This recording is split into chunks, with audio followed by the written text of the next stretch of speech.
Bienvenidos a otra emisión del Economista TV. En el primer bloque del programa de hoy voy a conversar con Guadalupe Tagliaferri, que es senadora nacional por la Capital Federal y legisladora electa por la Ciudad de Buenos Aires, ya que era la número 2 en la lista que encabezaba Horacio Rodríguez Larreta en las elecciones del domingo pasado. Así es. Bueno, Guadalupe, tu primera lectura de esa elección como protagonista además, ¿no? Primero muy contenta, bueno, no muy contenta en términos de la baja participación, me parece que eso es un llamado de atención y que hay que buscar la manera de que la gente vuelva y siga participando de la expresión democrática, pero después estamos muy contentos. Es para nosotros nuestra primera elección, o sea, armamos un partido nuevo, en una campaña durísima, súper recontranacionalizada, con un ejército de funcionarios y de gobierno de la ciudad pegándonos todo el tiempo. Claramente uno entiende que nos pegaban porque no tenían nada para mostrar de la gestión de este año y medio de Jorge Macri, pero bueno, no obstante eso había que trabajar. Pero nosotros trabajando, hablando con la gente, escuchando, pensá que sacamos 3 bancas, de 0 3 bancas, y el PRO sacó 5. Así que para nosotros fue una elección excelente. Bueno, el domingo de la noche se festejó en 2 lugares nomás, Adorni y ustedes. Nosotros festejamos muy felices. Y también Adorni, fueron los únicos 2 lugares donde hubo claramente festejos, ¿no? Sí, 8 puntos en este contexto, que además recordemos que solamente 5 listas pudieron tener bancas. Así que digo, eran 17, ser una de esas, haber sacado 8 puntos, meter 3 bancas.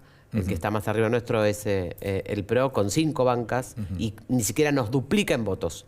Ni siquiera nos duplica en votos. Claro, una diferencia similar. No llega a los 16 puntos. Una diferencia similar a la que la Libertad Avanza le sacó a su vez al PRO. Solamente trabajando, escuchando a la gente, contando lo que hicimos, soñando lo que podemos hacer, caminar, trabajar. Lo que hizo Larreta toda su vida, así que nos acompañaron. Y vos que conocés también el electorado porteño, fuiste funcionaria de muchos años en el gobierno de Rodríguez Larreta, ¿a qué atribuís esta abstención tan elevada que hubo que nos lleva, bueno, estamos analizando una elección en la que participó nada más que la mitad de la gente, lo cual plantea también una limitación en el análisis de los resultados, ¿no? Sí, plantea una limitación, eso es cierto. También una cierta cantidad de incertidumbres que no sabemos, o sea, no participaron porque era una legislativa, claro. Y habitualmente las legislativas no están desdobladas en la Ciudad de Buenos Aires. La gente ya no quiere, le dijeron que no había paso, entonces no tiene que ir a votar todo el tiempo. No entendía si era nacional. Mucha gente votó acompañando al gobierno nacional o enfrentándolo. Un montón de características, yo creo que también lo de ficha limpia que hizo que nadie entendía qué había pasado, que quién se echaba la culpa, que hubo un uso político, que lo que había era un Macri criticando a un Larreta, pero nadie entendía qué se estaba votando. Me parece que bueno, hay que ver un poco qué pasa en octubre para tener un análisis más finito. ¿Cómo se posicionan ustedes frente a octubre? Porque evidentemente tienen un caudal electoral en la Ciudad de Buenos Aires, que será visto con atención por otros sectores, incluso también en la provincia de Buenos Aires. De hecho, hay millones de personas que viven en el conurbano que entran a esta ciudad todos los días y conocen claramente las propuestas de ustedes y lo que fue la gestión de Larreta. Nosotros, hace 48 horas terminó la elección, nosotros transpiramos la ciudad, nos gusta la ciudad, somos porteños, nacidos, criados. Hay que ver qué sucede en octubre, hay que ver cómo se llega. Nosotros le pedimos el voto a los porteños para resolver los problemas de los porteños y trabajar desde el día 1 en la legislatura en esos proyectos y reformas que vayan mejorando hoy la vida de los porteños, pero sobre todo yendo a un 2027 donde podamos recuperar la ciudad y desde ahí hacer estas transformaciones. Así que por ahora es un poco pronto para ver qué va a pasar en octubre. Bueno, si el objetivo de desdoblar las elecciones, anticipando las elecciones locales en la Ciudad de Buenos Aires, era, bueno, desnacionalizarlas, que los ejes de discusión de la campaña fueran los locales, no se habría logrado, porque tuvimos una elección claramente nacionalizada, ¿no? No se logró porque además tuviste a Mauricio Macri recorriendo todos los canales de televisión, poniéndose al hombro la campaña, hablando de temas de si Milei sí, Milei no, que voté, que no, que ficha limpia, que el camino a pegarle la Larreta. La verdad que no se entiende si el jefe de gobierno la trae a mayo, que nos pareció adecuado, o era la regla del juego y no había un inconveniente con eso. Bueno, lo mínimo que pensábamos que era el jefe de gobierno iba a hablar del tema. Claro, cuando empezaron a transitar la campaña se dan cuenta que no tienen nada para poder decir que hicieron bien en la ciudad. Cuando intentan empezar a decir cosas que hicieron en la ciudad, la gente le dice, no, pero pará, esto lo hizo Larreta. Y cuando en alguna ocasión proponen cosas para hacer a futuro, les salgo a contestar yo, eso ya lo hizo Larreta, porque en algunas cosas han hecho como propuestas cosas que ya estaban funcionando. Entonces, entiendo que en ese descalabro, encima no les quedó otra que hablar de lo nacional. Bueno, ahí tenés los resultados, 15 puntos. Sí, en lo nacional, bueno, hubo también una polarización en la elección algo mayor de la que se esperaba, ¿no? Uno entiende que el gobierno nacional la va a polarizar. Eso tiene cierta lógica, nadie se sorprende con eso. El problema es que el partido de gobierno la termina polarizando porque no tiene resultados para mostrar en la ciudad, no le pudo hablar a los porteños. Bueno, y la economía sigue dominando a la hora de definir el voto. La economía sigue teniendo un papel protagónico, porque bueno, la Ciudad de Buenos Aires no fue de las más favorables para Milei en las elecciones del 2023, por cierto, ¿no? Y ahora obtienen este resultado, que lo explican básicamente en términos de la situación económica, independientemente de los demás temas, porque hubo temas que el electorado porteño podrían haber golpeado, el tema del episodio de ficha limpia, el tema del Libra, y sin embargo, bueno, a la hora de votar parece que la economía tuvo un peso determinante. Claramente la gente vota resultados. Así como no votó a Jorge Macri porque no tiene resultados para mostrar, y yo estoy convencida que lo que nos votó a nosotros fueron por los resultados que supimos mostrar hace nada, 1 año y medio, también la gente votó el resultado de que es un gobierno que ha bajado la inflación. Después podemos discutir si es sustentable, si es sostenible, si hay un programa de desarrollo detrás de esa condición sine qua non para discutir todo, es la baja de la inflación y el equilibrio fiscal. Y eso el gobierno lo logró. Entonces yo creo que la gente también vota con eso. ¿Cómo se plantean ustedes eventuales políticas de alianza, más allá que el objetivo sea gobernar la Ciudad de Buenos Aires en el 2027? ¿Cómo se plantean las alianzas, tanto en la Ciudad de Buenos Aires como en otros lugares del país, con otros sectores? Porque bueno, en teoría hay un espacio muy grande, o espacio relativamente grande, entre aquellos que se definen como ni kirchneristas ni mileístas, pero a la hora de votar esos espacios tienden a reducirse. Sí, nosotros seguimos parados en la misma visión que hemos tenido siempre de lo que necesita la Argentina, que es consenso, que es diálogo, que es un plan de desarrollo, que es equilibrio fiscal, que es respeto, que es instituciones, que es trabajo, trabajo, trabajo. No lo pensamos hoy en términos de alianzas y menos electorales. De hecho, hace muy poquito fuimos solos porque creo que es un momento también de la nitidez. Hay que esperar el tiempo y además hoy nos está teniendo que debatir quién va a gobernar la Argentina. Entonces, me parece como innecesaria esa... Porque eso es una discusión de los políticos, en definitiva, mientras que la gente lo que quiere es que el político se dedique a resolver los problemas. La gente nos votó y el 10 de diciembre tenemos que asumir con una carpeta llena de proyectos de ley para empezar a trabajar. Para terminar, Guadalupe, en tu rol actual de senadora, ¿qué esperás de aquí hasta el 10 de diciembre que pueda ocurrir en el Senado, teniendo en cuenta que hay muchas elecciones, que por lo general en este tipo de años la actividad legislativa parlamentaria decrece mucho? Sí, en un Congreso, en un Senado que es difícil y medio a veces complejo para el gobierno. No hay muchos dictámenes ya para tratar. Hay ascensos de militares, hay ludopatía que espera que tengamos dictamen, hay algunos proyectos en Cámara de Diputados, pero la verdad que el Congreso se está moviendo mucho, el Senado, iniciativa de los grandes proyectos del gobierno, que después, bueno, va a haber que ver cómo avanzan. Pero no pareciera haber grandes temas, al menos en las próximas 2 o 3 semanas. Muy bien, Guadalupe Taliaferri, muchas gracias. A ustedes, un placer. Hacemos un corte y ya volvemos.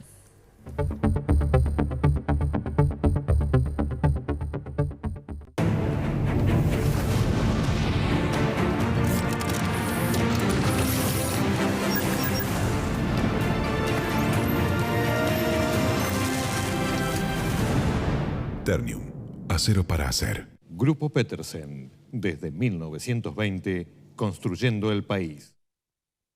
Legislatura porteña. Entérate de todo lo que estamos haciendo. Ingresá a legislatura.gov.ar para saber más. Nos une la ciudad.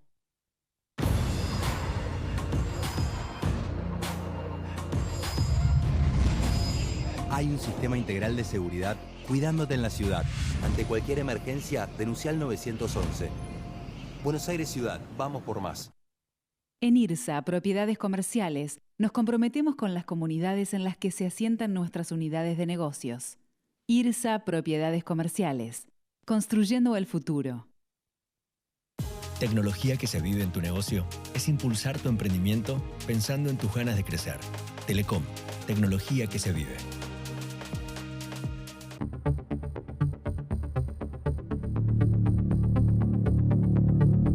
Muy bien, segundo bloque del Economista TV. Vamos a conversar ahora con dos economistas, Martín Polo de Cohen Aliados Financieros y Nicolás Guaya de Max Capital. Bueno, ya se cumplieron un mes del nuevo esquema cambiario que tiene ahora la Argentina. ¿Cómo lo evalúan ustedes? ¿Cómo ha transcurrido este mes? Bueno, rompo el hielo. Mira, la primera etapa del plan que nos vamos acostumbrando, la verdad los primeros resultados son muy buenos en materia de qué es lo que podría haber pasado y qué es lo que está pasando, un tipo de cambio que se mantiene sin grandes movimientos, ahí navegando por el centro de la banda que definió el gobierno, eso es algo bueno, quita un poco la presión sobre los precios.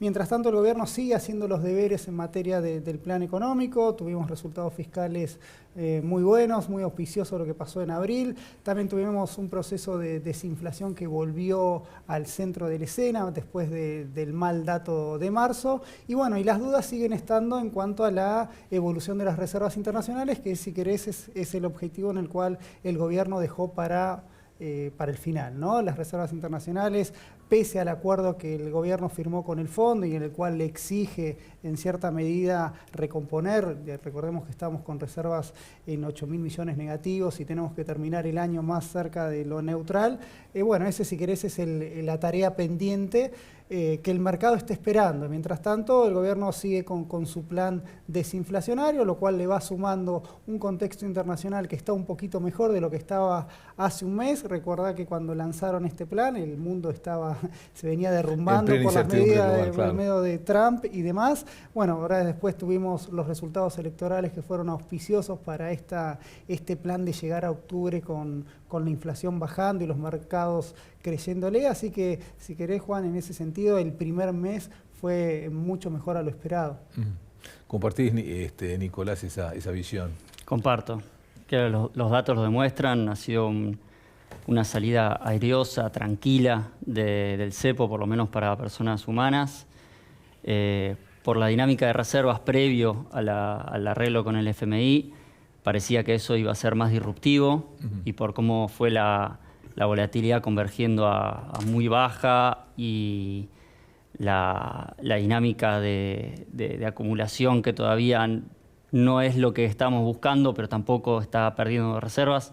Vemos que esa caída que hubo de 2 meses antes muy fuerte de reservas no estaba meritada, pues se esperaba capaz algo más disruptivo, que al final no sucedió. Y como dijo Martín, ahora en esta fase 3 es donde el mercado va a mirar más finamente cómo vas a hacer para acumular reservas, ¿no? Porque en un esquema en el cual solo acumulas en el piso de la banda, claro. El mercado le puso un poco inquieto eso, porque sería difícil que lleguemos al piso de la banda. Estamos allá a 20 de mayo, es plena liquidación de soja y no estamos en 1000, con lo cual el Banco Central no está acumulando reservas por el mercado de cambios. Si está acumulando reservas es más vía deuda, y ahí es donde está la cuestión de qué calidad de reservas vas a estar acumulando. Una cosa es acumular vía balanza comercial, que sería algo más orgánico, y otra es acumular a través de deuda, que está bien en esta etapa, es algo que es normal para un país que está saliendo de una crisis cambiaria, pero en algún momento probablemente el mercado te pida que tengas una acumulación más orgánica. Ustedes dirían, ¿pensás que tiene que comprar en otro contexto, no esperar necesariamente que baje a 1000 para comprar, sino que podría hacerlo en algún otro momento en que no se llegue al piso de la banda? Sí, y ahí hay un problema, que es si el Banco Central empieza a comprar fuera de la banda inferior, parecería que da una señal de que ese es el nuevo piso. El problema es que si no hace eso, estamos en un régimen de las bandas son muy anchas. Ese 40% que hay entre la banda inferior y la banda superior parece ser bastante amplio en cómo está, básicamente lo está evidenciando el mercado hoy en día, que no lo ves presente el Banco Central y no estamos cerca de ninguna de las dos bandas. Entonces, ¿cómo va a ser el Banco Central para comprar reservas si no es a través de deuda? Porque está lejos de la banda. Y 1000 es un valor bastante bajo, si uno lo ve como una serie histórica, es un tipo de cambio real, si lo ves tanto bilateral como multilateral, bastante apreciado. No sé si querés estar en ese tipo de cambio tampoco. Vos lo ves, Martín, también, que no habría que esperar a llegar al piso de la banda. Mira, Juan, yo creo que... Bueno, porque además, perdón que te interrumpa, Martín, hay también esta tensión entre dos objetivos, la acumulación de reservas y seguir con este proceso de desinflación, ¿no? Yo creo que en ese plan, en estas dos vías que tenía el gobierno, yo creo que eligió claramente el proceso de desinflación y un poco también generando esa expectativa de que vamos a ir al piso de la banda, de manera de que estos flujos financieros, ¿no?, las empresas confíen y demás, y permita esta especie de carry para llegar a las elecciones, un poco sacar el debate del tipo de cambio sobre la mesa, es decir, mira, abrimos un poquito el cepo y el tipo de cambio está estable, eso aplaca las expectativas, mientras tanto, ojo, el gobierno también está jugando, manteniendo este superávit fiscal, y entonces eso aplaca las expectativas de inflación y ese tratar de llegar a la inflación al 1%, si me preguntás, ese es el objetivo. Y las reservas, cuando uno ve cómo está el plan firmado con el fondo, cuándo es que tiene que acumular, es como que en este segundo y tercer trimestre, si bien es muy, muy elocuente lo que acaba de decir Nicolás, el partido se juega en el cuarto trimestre, que es cuando el gobierno quizás no tiene tanta la presión electoral encima, ¿no? Entonces, en ese sentido preocupa, yo creo, decir, la lectura no es lo que, digamos, me gustaría, pero creo que es el camino que está eligiendo el gobierno. Desinflar lo antes posible, mantener el ancla fiscal, con eso ganar las elecciones y después de octubre hablaremos en otros términos. Yo creo que eso es lo que le está diciendo al mercado.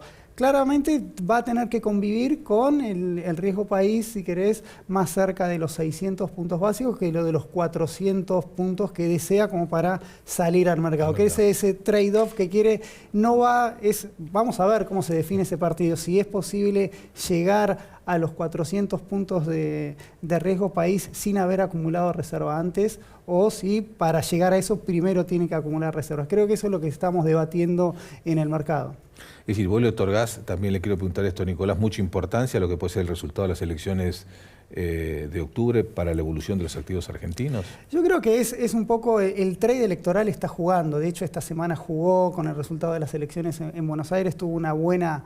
es decir, este relato que construyó el mercado sobre cuál es el camino que tiene que atravesar el gobierno es lo que el mercado entiendo que está jugando ese partido, ¿no? Entonces, mientras los resultados electorales vayan acompañando, a ver, ¿por qué decimos esto? No es que son exógenos los resultados. Los resultados van a depender del éxito en la política desinflacionaria. Nosotros no somos politólogos, pero se supone que si baja la inflación, el consumo va a mejorar un poquito más y eso se va a trasladar en votos y eso va a permitir que el gobierno tenga buena performance electoral y el mercado confía que con ese resultado encima se vengan las reformas que le está exigiendo, ¿no? O que incluso el fondo también le exigió en el último acuerdo que firmaron. Te quería preguntar, Nicolás, si vos le das mucha también importancia a los procesos electorales en el comportamiento de los mercados, o no funciona es fundamental. Fundamental. No se puede separar una cosa que la otra en Argentina. Las PASO 2019 son evidencia de que al mercado no le da lo mismo, es binario, es 0-1. Con un régimen o con un gobierno que va hacia una normalización, que se abra al mundo, que baja el gasto público, es una Argentina, y otro gobierno más gastador, capaz más populista, valen las cosas, con lo cual el mercado le pide una renovación de confianza todo el tiempo al electorado para saber si va a entrar el inversor de largo plazo, ¿no? Porque si uno va a comprar bonos soberanos, va a comprar acciones, está apostando en una Argentina de más allá de 2027, más allá del 2025 también. Entonces, estas renovaciones de confianza que son los procesos electorales son fundamentales para el mercado. Es decir, ustedes no ven que el riesgo país, que ahora está un poquito por debajo de 700, va a llegar a los 400 o los 450 antes del proceso electoral. Hasta que no haya cierta certidumbre sobre el rumbo político, es difícil pensar que el riesgo país baje sustancialmente. En lo personal yo creo que es como lo marcás, el mercado primero quiere ver, digamos, esa es la hoja de ruta. En el medio obviamente vamos a tener pueden haber distorsiones o si querés golpes a ese statu quo o a ese escenario acomodaticio del mercado. Acabamos de conocer los datos de la balanza comercial y como decís, mientras el mercado vaya confiando que esto se cumple, un poco puede ir escondiendo la tierra bajo la alfombra en cuanto a esa expectativa política, pero claramente el partido de acumular reservas en algún momento se va a tener que jugar y ahí cuando hablamos de acumular reservas entra automáticamente el debate sobre el tipo de cambio. Hoy tenemos un tipo de cambio estable, pero con un jugador que no está en la cancha, que es el Banco Central, ¿no? Entonces ahí un poco es donde vamos a ver las tensiones para el mediano plazo. ¿Qué opinan de esta idea que está dando vuelta en el gobierno, pero que todavía no termina de concretar en anuncios concretos sobre la posibilidad de utilizar dólares por una cantidad de transacciones mayores de lo que se hace en este momento? Es un gran misterio de cómo vamos a tener ese esquema, ¿no? Porque hablas con un tributarista y todavía falta información para saber qué tipo o sea, si va a ser algo más como parecido a un blanqueo o una presentación espontánea o algo en el medio. Hoy en día muy poca información. Para que funcione tiene que ser más parecido a un blanqueo. Tiene que haber seguridad jurídica para quien sea que usa esos dólares debajo del colchón. Si es que querés realmente generar una masa crítica, tiene que estar protegido el inversor y eso lo tenés que dar en un marco legal más fuerte que algo como una presentación espontánea, para lo cual yo creo que por eso es que también eso se está demorando en el tiempo porque están buscando alguna figura en la cual se sienta más protegido quien sea que lleva a cabo ese tipo de blanqueo. ¿Y el contexto externo cómo lo están viendo, ¿no? Recién hacías vos una mención a esto. Bueno, se tranquilizó después de unas semanas bastante turbulentas. Las últimas 2 semanas fueron más tranquilas en los mercados globales, pero de todas formas hay algunos movimientos. ¿Y cómo repercuten sobre la Argentina? El dólar se sigue debilitando en el mundo frente a otras monedas, sube la tasa de rendimiento de los bonos de Estados Unidos. ¿Cómo nos impacta eso a nosotros? Bueno, mira, el mundo está en un contexto de incertidumbre y volatilidad, pero está claro que estamos mejor que hace un mes, pero peor que a principio de año, ¿no? Porque más allá de los retrocesos que hizo Trump y también China en esta especie de guerra comercial, todavía estamos en un escenario en el cual los dos países aumentaron muy fuerte los aranceles. El fin de la historia es aranceles más altos, menor comercio internacional, y eso algo te va a pegar sobre el nivel de actividad global, ¿no? Ahora, que eso te genere un viento en contra, viento en frente para Argentina que lo saque del camino, me parece que la probabilidad bajó. Estamos un poquito más tranquilos, incluso tenemos una ventana, si querés, de 90 días con esta pausa. Vamos a ver si Trump después nos sorprende con otra cosa, es que está en el tintero eso, pero creo que el frente internacional hoy para la Argentina está ahí quieto, digamos, el petróleo se tranquilizó en torno a los $60, eso es bueno también para los activos locales, la soja está ahí estable en los $390, el real está también estabilizado en los 5.70, es decir, no hay nada, no tenemos ese pánico en el cual podíamos ver el real a 7 con la soja a $300 y el petróleo a 50, que era uno de los escenarios que se ponían sobre la mesa a principios de abril. Así que por ese lado, Juan, estamos mucho más, no te digo que relajados, pero sí un poquito más tranquilos. Bueno, además la Reserva Federal difícilmente mueva la tasa de interés hasta septiembre, con lo cual eso también genera... Sí, por lo menos no la va a subir, claro. Que eso es bueno. Después vemos el timing que quizás el mercado quiere un poquito más, que sea más rápido, pero bueno, ahí tenemos guardianes en cuanto a que volvamos a ese escenario que el año pasado, ¿te acordás cuando llamamos el soft landing, ¿no? Sí, que Estados Unidos pueda ir bajando la inflación inflación, sin un golpe en el nivel de actividad, pero tiene un debate pendiente, pero con esto cierro, Juan, que es, bueno, la política fiscal se tiene que debatir en Estados Unidos y eso va a ser un foco Le bajaron la nota por eso precisamente, sí, ¿no? claro, por la pero política fiscal. no era nada nuevo, Claro. es decir, todas las otras calificaciones ya la habían hecho. A ver, un déficit de Estados Unidos en 8% del PBI es para preocuparse, pero bueno, va a ser, si querés, un foco de volatilidad para el mercado. Nicolás, tu visión sobre el contexto internacional y su impacto local. Si querés voy directo al impacto local. Sin dudas esto no nos ayudó. Si vos ves el riesgo país, tocó mínimos en enero, previo a toda la guerra comercial.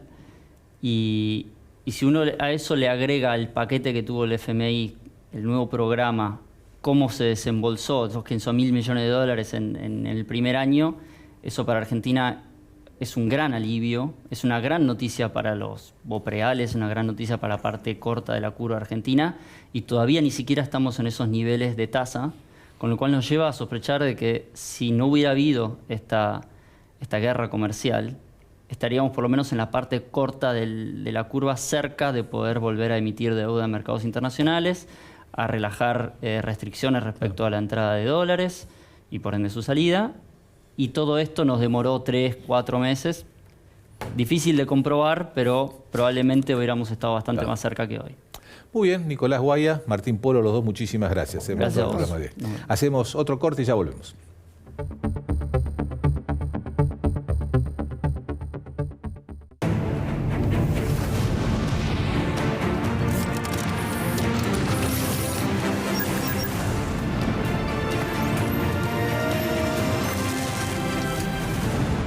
Ternium, acero para hacer. Grupo Petersen, desde 1920, construyendo el país. Legislatura porteña. Entérate de todo lo que estamos haciendo. Ingresá a legislatura.gov.ar para saber más. Nos une la ciudad.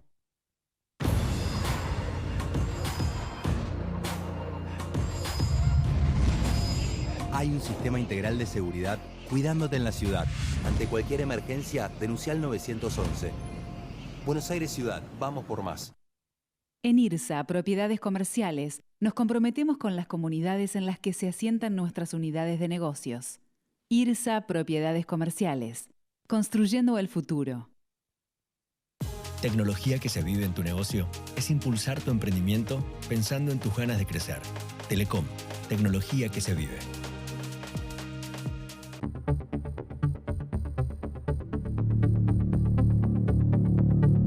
Muy bien, tercer bloque del Economista TV. Me acompaña ahora Federico Poli, que es el director ejecutivo de la Fundación Observatorio PYME.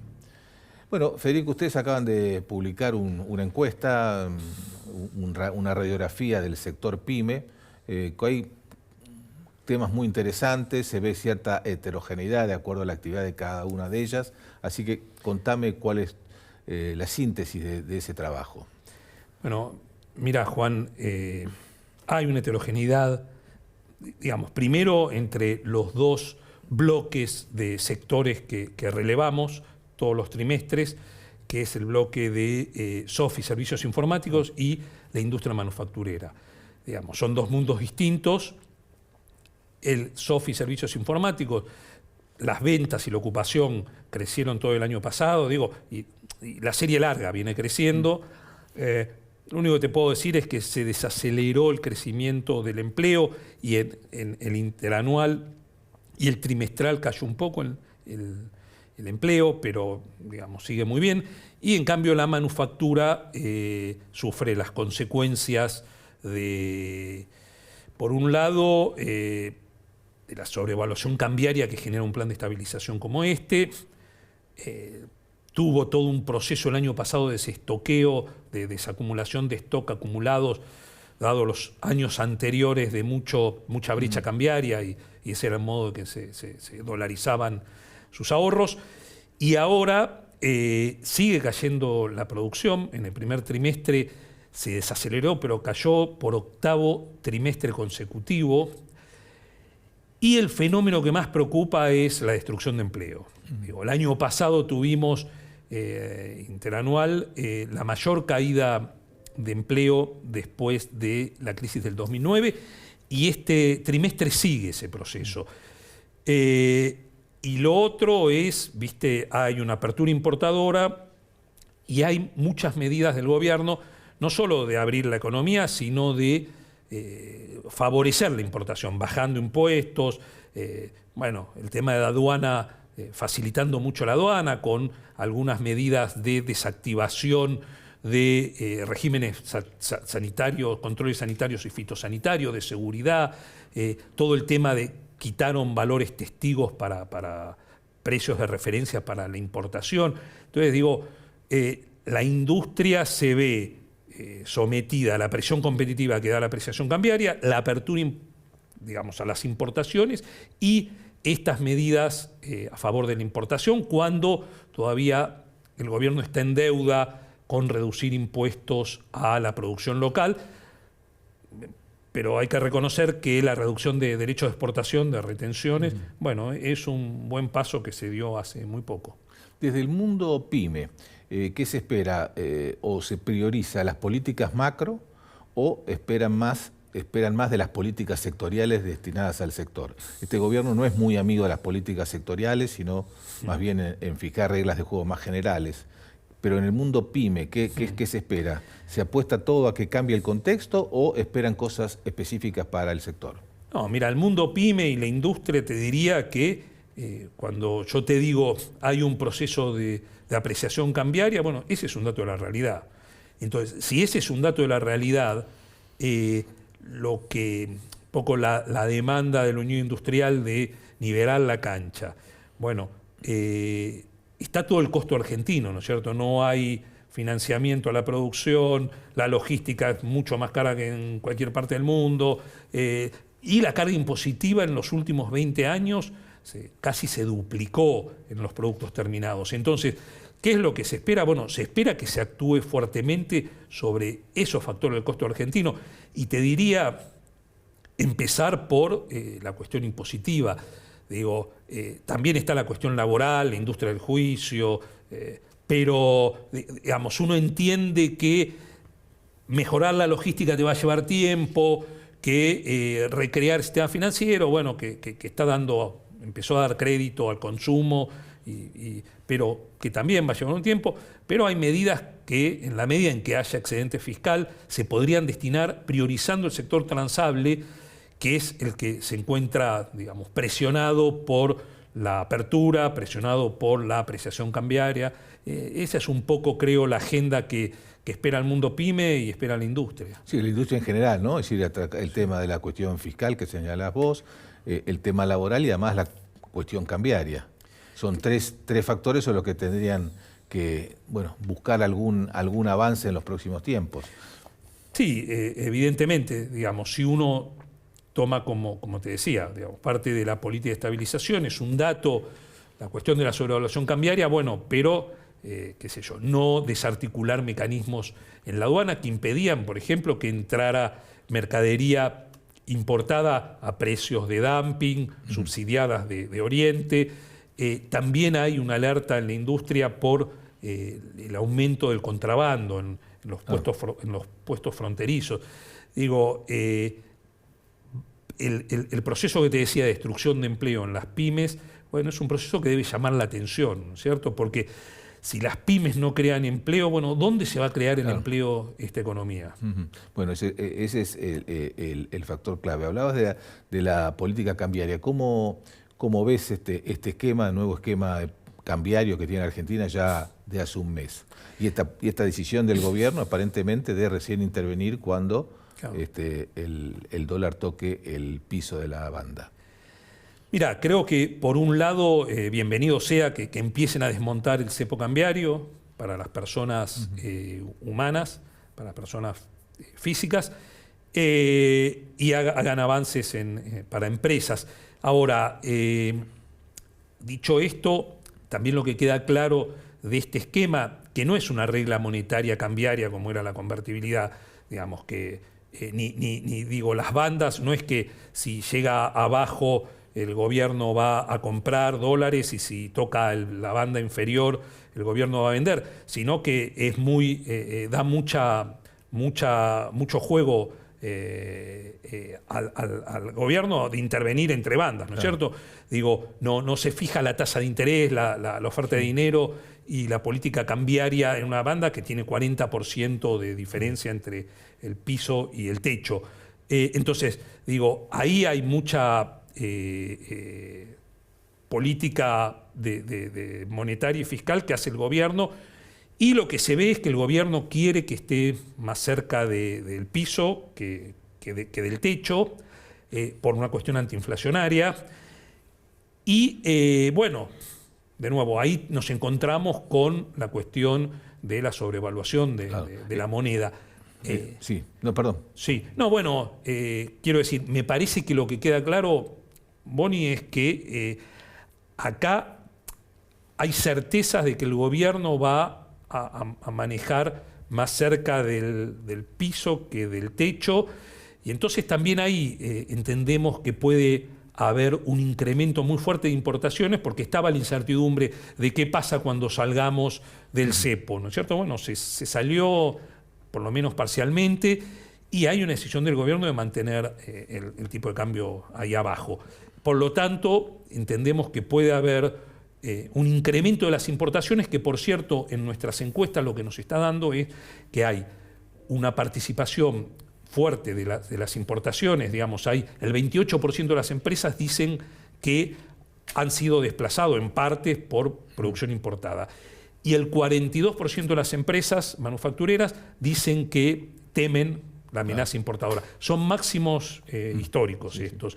Entonces, creemos que ese proceso se va a agudizar en los próximos meses, dada esta señal cambiaria. A tu juicio, entonces, el piso de la banda al cual aspira a llegar el gobierno, ¿vos lo considerás insuficiente para el desarrollo de muchos sectores productivos en Argentina?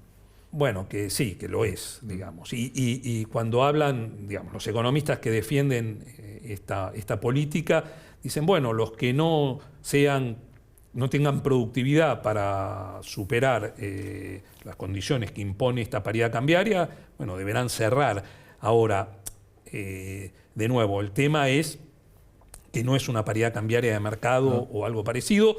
Y lo otro, que te vuelvo a decir, que me parece que hay muchas políticas que el gobierno podría desenvolver para evitar que empresas que son muy productivas y que no le da esta paridad cambiaria para ser competitivas, lo sean. Y te pongo el ejemplo, ya salgo de las pymes nacionales, te pongo el ejemplo de transnacionales en sectores como el automotriz, que tienen modos de producción a nivel internacional. Bueno, están teniendo muchos problemas.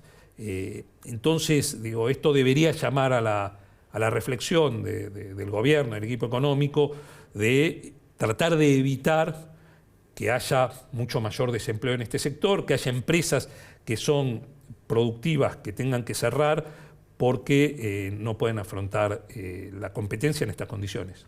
Federico, para terminar, ¿cómo estás viendo el mundo empresario en Argentina hoy? El tema que has estudiado mucho, has estado en la UIA, has convivido con muchos de estos sectores. ¿Cómo está viendo el empresariado argentino? Sé que la pregunta es demasiado abierta, genérica, porque hay sectores y distintos rasgos y características, pero en líneas generales, ¿cómo estás viendo a los empresarios en Argentina de hoy? Bueno, mira, lo primero a destacar es que Argentina tiene activos empresarios que tienen pocos países en la región, y hay que ponerlos en valor, digamos, y me parece que ahí también, viste, yo lo decía antes de la asunción del gobierno, uno tenía que resolver la problemática macro teniendo en consideración el costado de los activos productivos.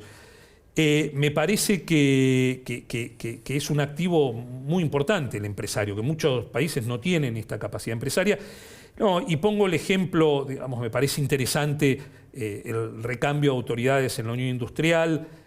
Digamos, me parece que con el nuevo presidente, con Martín Rapalini, aparece una nueva generación de empresarios, es un empresario muy joven.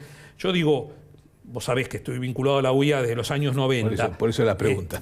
Digamos, yo fui envejeciendo, pero la primera vez que hay un presidente de la UIA que es más joven que yo. Bueno, no, por eso digo, tiene que ver con mi evolución, pero también tiene que ver... También es un cambio positivo, tomémosle del lado positivo. Claro, con que Martín Rapalini es un empresario joven, que con un discurso moderno, y me parece que puede ayudar en este diálogo necesario con el gobierno como él dice, tener un nuevo contrato productivo en la Argentina. Muy bien, Federico Poli, muchas gracias por estar en el programa. Gracias a vos. Hacemos el último corte y ya volvemos.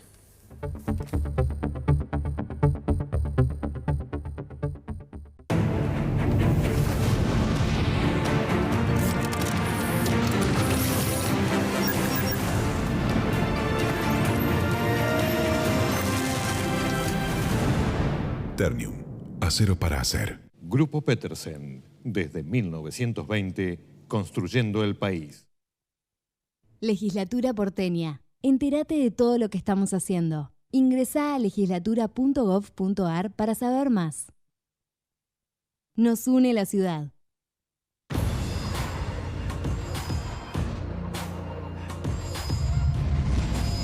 Hay un sistema integral de seguridad cuidándote en la ciudad. Ante cualquier emergencia, denuncia al 911. Buenos Aires Ciudad, vamos por más. En IRSA, Propiedades Comerciales, nos comprometemos con las comunidades en las que se asientan nuestras unidades de negocios.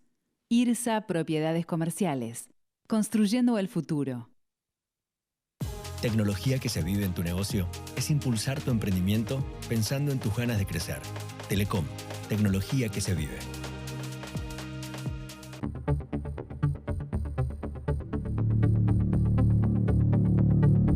Muy bien, último bloque del programa del Economista TV de hoy. Me acompaña Martín D'Alessandro, que es politólogo, profesor de las universidades de Itela y de la Universidad de Buenos Aires. Bueno, Martín, hemos estado hablando todos estos días de las elecciones de la Ciudad de Buenos Aires. Se ha dicho mucho, se ha analizado mucho. ¿A vos qué tema en particular te impactaron de estas elecciones? ¿El triunfo del gobierno, el nivel de abstención? Bueno, hay varias cosas que se comentaron. Una es efectivamente la baja participación. Ahí puede deberse a varios factores, pero el factor que a mí más me convence para explicar que haya ido menos gente que en todas las oportunidades anteriores a votar es el desdoblamiento de la elección. Es decir, es una tendencia global que las elecciones locales son para las ciudadanías menos importantes, menos atractivas que las elecciones nacionales, y mucho más en este caso que eran solamente elecciones legislativas por primera vez. Creo que la explicación está por ahí y creo que, por otro lado, para el electorado porteño, que en general, según circularon algunas encuestas, no tiene una opinión demasiado buena de la gestión del gobierno de la ciudad, quizás esto ayudó a que no estuvieran muy interesados a participar. Bueno, hasta ahora, en este año hemos tenido 5 elecciones locales que involucran casi el 25% del padrón nacional. En casi todas, hasta la Ciudad de Buenos Aires, habían ganado los oficialismos de distinto signo. ¿Pero tiene, a tu juicio, una única lectura estas elecciones o cada una presentó matices diferentes de acuerdo al distrito? Cada una presentó matices diferentes de acuerdo al distrito. Eso ocurre siempre, incluso en las elecciones nacionales. Los politólogos decimos siempre que en realidad no hay una elección nacional, sino 24 microelecciones nacionales. La diferencia que yo encuentro es que en las anteriores elecciones locales que tuvimos el domingo anterior a la Ciudad de Buenos Aires, 4 provincias y Santa Fe anteriormente, y las constituyentes de Santa Fe serían 5. La diferencia que yo encuentro es que esas provincias, y en general la mayoría de las provincias, tienen una agenda propia, tienen una identidad propia. Por lo tanto, adelantar las elecciones puede, cumplir efectivamente ese rol de aislar a la elección y la discusión provincial de la elección nacional. En el caso de la Ciudad de Buenos Aires es muy difícil, porque la Ciudad de Buenos Aires es un distrito nacionalizado por definición. Entonces, bueno, ahora con el diario del lunes podemos ver que, dado que uno de los elementos sorpresivos o más destacables de la elección es el desplome electoral del PRO, bueno, uno se pregunta, ¿por qué adelantaron las elecciones? Es fácil decirlo ahora, que fue un error, visto los resultados, pero si es un distrito que es muy difícil de aislar de lo nacional, porque están los medios nacionales, porque la discusión es nacional, y si el electorado no tenía, digamos, de movida una buena elección, una buena opinión del gobierno local, ¿cuál era bien el sentido? Ahora el riesgo que se corre me parece es doble, porque entiendo que se buscaba evitar una derrota y ahora probablemente se tengan 2 derrotas para el oficialismo de la ciudad. Entonces, bueno, eso con respecto al problema. Otra cosa que no se encuentra mucha explicación desde el punto de vista lógico es por qué suspendieron las PASO, ¿no? Porque, bueno, las PASO en teoría, intuitivamente, tienen más sentido si el gobierno está, digamos, unificado. Claro. Pero si las PASO, que son un elemento unificador que evita la dispersión, el gobierno que suspende las PASO es el que más diversificado está. El voto que podría ir para el gobierno es el que más diversificado está. Y uno podría concluir que es el que más se perjudicó con la eliminación de las PASO. Creo que se suma a una serie de errores o de desconciertos en los que se encuentra parte del electorado y parte de la política argentina. Ahora, Martín, estas 6 elecciones locales que hubo hasta ahora, en 5 de ellas ganaron los oficialismos. Ese es un patrón, pero además una cosa también que estuvo presente en todos, que es la baja concurrencia. Vos atribuías, en el caso de la Ciudad de Buenos Aires, al desdoblamiento, pero es un fenómeno que abarca todas las provincias, ¿no? Esto tiene que ver con cierto hartazgo también de la sociedad, cierta crítica al funcionamiento del sistema político, de las ofertas electorales que hay, porque esa insatisfacción en el 2023 se canalizó a través del voto a Milei. Ahora eso no habría estado presente. No, sí, siempre hay factores que uno podría decir más de largo plazo y factores más coyunturales o más de corto plazo. Efectivamente hay, a nivel global incluso, un desencantamiento de la ciudadanía, de los electorados con la política en general. Esto se viene advirtiendo hace décadas y en los últimos años se aceleró un poco más. Eso nunca hay que descartarlo. Pero también están los factores de corto plazo. Y los factores institucionales, insisto con esto, en todo el mundo, en Europa, las elecciones nacionales siempre llevan más gente a votar, claro, despiertan más interés, las locales despiertan menos, las supranacionales. En Europa, por eso digo, las elecciones europeas llevan menos gente a votar.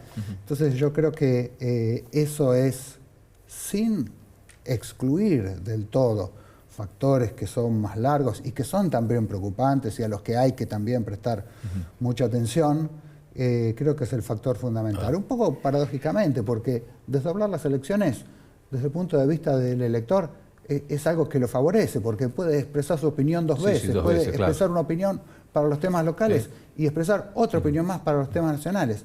Sin embargo, también circularon datos que muestran que en Argentina la gente no quiere ir. El 65%, 70% de las personas está en contra de desdoblar las elecciones. Es algo que no está bien visto. No hay muchas ganas de ir a votar 2 veces, aunque uno diga duplica mi potencial participación en la toma de decisiones. Martín, una de las cosas de las que más se habló en estos días posteriores a la elección de la Ciudad de Buenos Aires es sobre el futuro del PRO. Evidentemente perdió la elección en lo que fue su lugar de nacimiento, su bastión histórico. Tiene todavía recursos institucionales porque, bueno, gobierna la ciudad por los próximos 2 años. Además tiene intendentes con mucha presencia, como los de Chubut y Entre Ríos. Pero al mismo tiempo da la sensación de que hay un problema tanto de identidad, en la medida que no está clara cuál es su posición en definitiva frente al gobierno, porque apoya medidas económicas, pero cuestiona algunos estilos del gobierno. Entonces no está clara esa posición y al mismo tiempo hay evidentemente un corrimiento de votos de lo que era el PRO hacia la Libertad Avanza.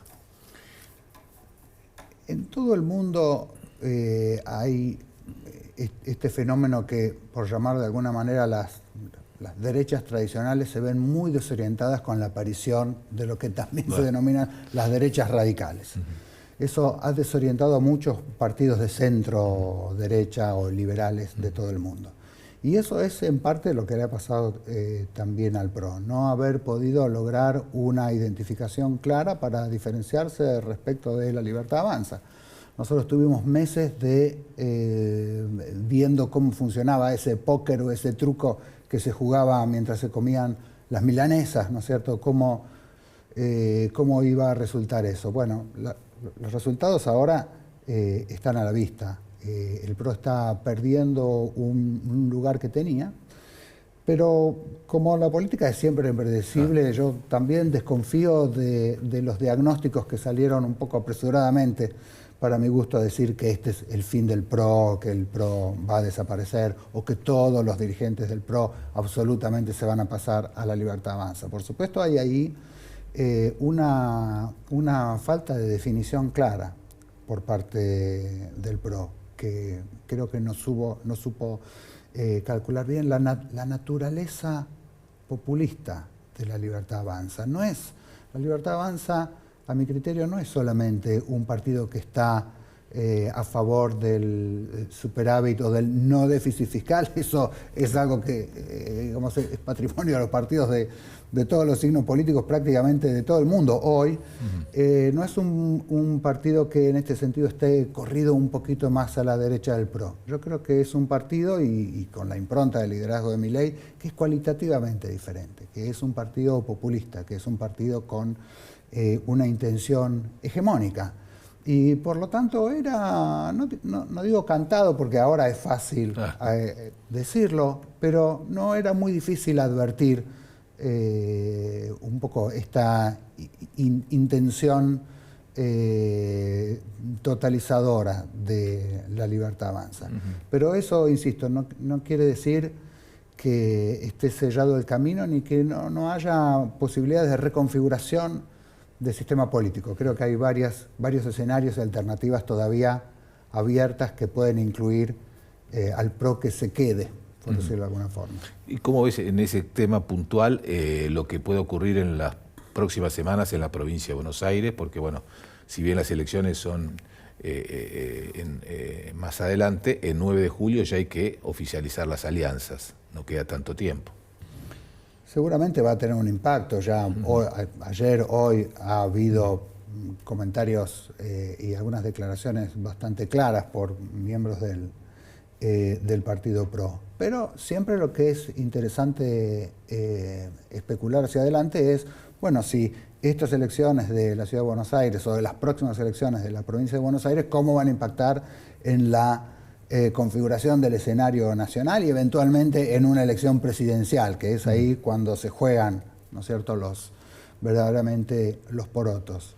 Y yo creo que ese escenario está abierto, y creo que hay básicamente dos, para tratar de entender cómo se puede configurar eso y los actores políticos ir diagramando sus estrategias. Una posibilidad es la hipótesis que parece ser un poco más fuerte hoy, pero no necesariamente lo que es más fuerte hoy vaya a ser lo definitivo, que es que haya un reemplazo del PRO por parte de La Libertad Avanza. Es decir, el sistema político sigue funcionando de la misma manera, el peronismo de un lado y el arco no peronista del otro lado, nada más que lo que ocurre es una sustitución de actores. Así como en su momento el no peronismo estaba capitaneado o protagonizado por la UCR, una sustitución de actores, y ese lugar lo ocupó el PRO, probablemente lo vaya a ocupar La Libertad Avanza ahora.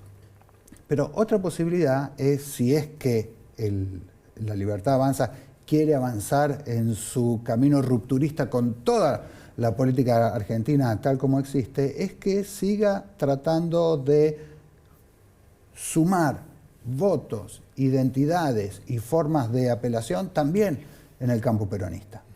Porque en el voto lo que es nuevo, o muy nuevo, es que hay un nuevo espacio que es capaz de comer, ¿no?, o absorber o robar votos, tanto del espacio del no peronismo institucionalista, preocupado por las cuestiones republicanas y los buenos modos y tratos, como también de un espacio que es un poco hasta culturalmente diferente en términos políticos, que privilegia más la existencia de una conducción efectiva y la lealtad. La Libertad Avanza está mostrando una flexibilidad para poder transitar en los dos espacios en términos de votos por ahora, claro.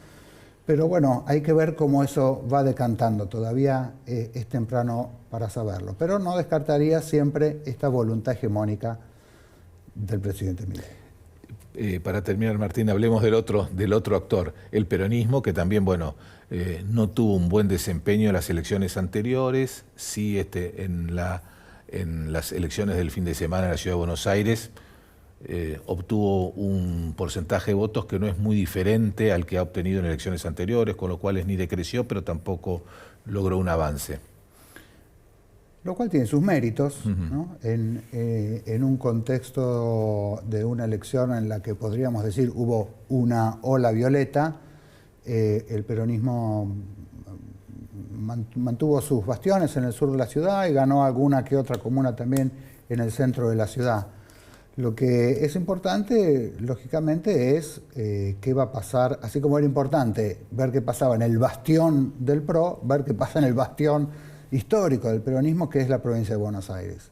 El peronismo está atravesando el peor momento de toda su historia, con un gran desconcierto y con una falta de un liderazgo que, como decía un viejo teórico, hay algo viejo que no termina de morir, claro, y hay algo nuevo que no termina de nacer.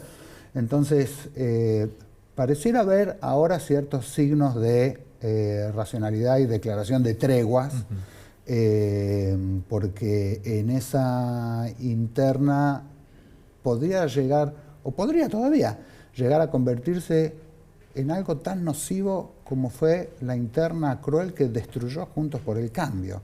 Yo creo que esa lección el peronismo la debiera tener bien presente. Y que terminó con sus dos protagonistas en otros partidos. Exactamente. Es una lección y un error estratégico que podría servir también para otros.